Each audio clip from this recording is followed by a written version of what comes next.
Ako ang magpakulong. Just do your work. Wag niyo akong intindihin.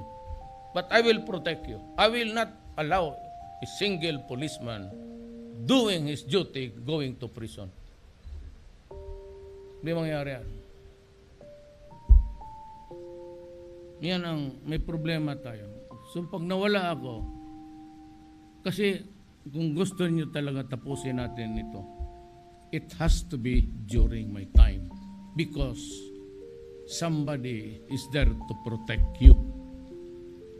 Hindi ako papayag na makulong ka kung mamatay-matay ka ng walang dahilan.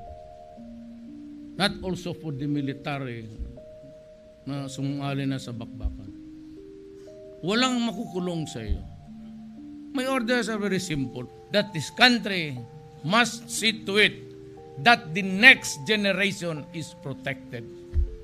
Because if we don't interdict this evil of drugs, ang mga anak natin, ang mga apo natin, reckon from where I stand now, kawawa sa droga.